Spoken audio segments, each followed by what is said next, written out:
अत्याधुनिक सुविधाओं युक्त आपका अपना पायल हॉस्पिटल आपकी सेवा में दिन रात तत्पर। ECHS RGHS अधिकृत सुविधाएं, 24 घंटे आपातकालीन सेवाओं के साथ विश्वास का एक ही नाम, पायल मल्टी स्पेशलिस्ट हॉस्पिटल चिड़ा। आप देख रहे हैं शिवनगर टाइम्स में पंकज, कैमरामैन आकाश के साथ। दोस्तों, अड़ुका से बड़ी खबर सामने निकल कर आई है और खबर भी ऐसी है कि इन दिनों चोरी का जो प्रकोप है वो पूरे झुंझुनू शहर के अंदर, पूरे झुंझुनू जिले के अंदर देखने को मिल रहा है और बड़ी बड़ी चोरियां भी इस समय हो रही है। पुलिस के जो हाथ है वो अभी खाली है, चोरों तक पुलिस नहीं पहुंच पा रही है। अब कारण क्या है ये तो नहीं कह सकते। अभी अपन पहुंचे हैं अड़ुका दहलाना जोड़ के पास में ही एक मंदिर है और मंदिर के अंदर आज बालाजी के मंदिर है, पंचमुखी बालाजी के मंदिर से यहाँ से चोरी हुई है। 4 छत्तर चोरी हुए, यहाँ तक कि चोर इतने शातिर थे, उन्होंने टेप भी निकाली है। और मैं बता देता हूँ कि जो टेप पे निकाली है, इस 1 साल के अंदर तीसरी टेप इन्होंने लगाई थी। मंदिर के प्रशासन, जो मंदिर के जो पुजारी हैं, उन्होंने तीसरी बार टेप लगाई थी और तीसरी बार भी 1 साल में 3 टेपें चोरी हो चुकी है। तीसरी बार भी टेप को नहीं छोड़ा उन्होंने। के साथ ही जो पक्षियों के लिए जो दाने की व्यवस्था कर रखी है मंदिर परिसर ने यहाँ पर, तो वो ड्राम भी पूरा भरा हुआ था, उसको भी कम से कम भी आधा से ज़्यादा खाली कर दिया गया है। पूरी जानकारी जो है हमारे साथ यहाँ पुजारी जी के पुत्र हैं, उनसे लेते हैं अपन। कब हुई है चोरी? ये सब कल रात को हुई थी। जब मेरे पिताजी पूजा करके घर पे चले गए थे, उसके बाद में चोरी हुई है। आपको कब मालूम पड़ा? सुबह? हाँ, वो जब सुबह आए थे मेरे पिताजी, तब सब सामान बिखरा हुआ पड़ा था। सुबह वो 7:30 बजे आ जाते हैं मंदिर में, तो सब इधर ये सामान बिखरा हुआ पड़ा था, सारा अनाज निकला हुआ था। फिर उन्होंने नीचे जाके देखा तो नीचे से 4 छत्तर गायब थे और मंदिर की जो टेप थी वो गायब थी। कुछ पैसे वैसे भी थे क्या मंदिर में? नहीं, पैसे वैसे तो नहीं थे मंदिर में, वो छत्तर ही थे और टेप थी।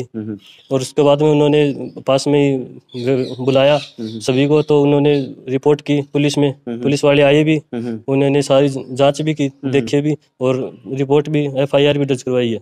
तो अभी 1 साल में तीसरी बार की चोरी हुई है अभी? हाँ, ये तीसरी बार टेप चोरी हुई है और अन्य सामान भी चोरी हुए थे साथ साथ में। पहले 2 चोरियों में तो कोई रिपोर्ट नहीं करवाई थी कि भाई अपने कोई आस पास की होंगी, लेकिन ये तीसरी वारदात है तो करवानी पड़ी उसके बाद में। आपके अड़ुका गांव के अंदर काफी चोरियां हो रही है। पिछले कुछ दिनों पहले ही एक साथ 5 दुकानों, 6 दुकानें, 2-3 घर भी थे उसमें शामिल, उनके भी ताले टूटे थे। तो उसके बाद कोई प्रशासन ने, पुलिस प्रशासन से कोई एक्शन नहीं लिया गया? तो अभी तो कोई एक्शन लिया, हमने तो पहली बार रिपोर्ट करवाई है। कोई एक्शन लेगा तभी तो ये चोरियां रुकेंगी, ऐसे थोड़ी ना चोरियां रुकेंगी। तो रात को यहाँ मंदिर परिसर में कोई रहता नहीं है क्या? जो पहले तो रहते थे बाबा जी, वो खत्म हो गई। अभी कोई रात में रुकता नहीं है। मेरे पिताजी यहाँ पूजा करके घर चले जाते हैं और अकेले यहाँ पर रुकने का कोई वो भी नहीं है। सुनसान जगह है वैसे भी। तो मंदिर में जो ये पक्षियों के लिए दाना रखा था, ये भी चुरा कर ले गए चोर? हाँ, वो पक्षियों के लिए वो दाना दे के जाते हैं यहाँ पे आसपास के लोग। यहाँ पे वो भी ले गया, वो पूरा का पूरा दाना, और यहाँ पे सारा सामान बिखेर गया। और भी थोड़ा छोटा मोटा यहाँ पे पड़ा था, वो भी लेके गया सारा। तो पुलिस प्रशासन सुबह आया था यहाँ पर? हाँ, सुबह आया था, सारी जांच करके गया है पुलिस प्रशासन। और अब देखो क्या करता है आगे।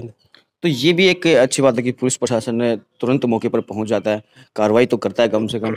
जो मुजरिम है, जो आरोपी है, वो पकड़ में आए या नहीं आए वो एक अलग विषय है, लेकिन कम से कम समय पर और जहाँ पर भी मौका होता है, जहाँ पर भी चोरी की वारदात होती है, CI साहब खुद मौके पर पहुँच जाते हैं जायजा लेने के लिए। ये एक अच्छी बात है, लेकिन इस अच्छी बात से ही काम नहीं चलने वाला है।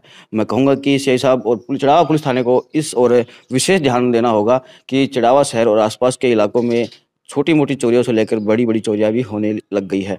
तो ये उनके लिए एक बड़ी दुविधा खड़ी हो सकती है अगर अभी इन चोरियों पर लगाम नहीं कसी गई तो। थोड़े दिन ही पहले चिड़ावा के अंदर जो लाटो की जाव है, वहाँ पर भी एक मंदिर में चोरी हुई थी, वहाँ पर भी छत्तर चुराया गया था। इसके बाद में कबूतर खाना पर जो गणेश मंदिर है, वहाँ से भी छत्तर चुराया गया था। फिर यहाँ से भी 4 छत्तर एक साथ चोरी हुए हैं। तो ये एक वारदात जो है हमारे लिए अच्छी नहीं है।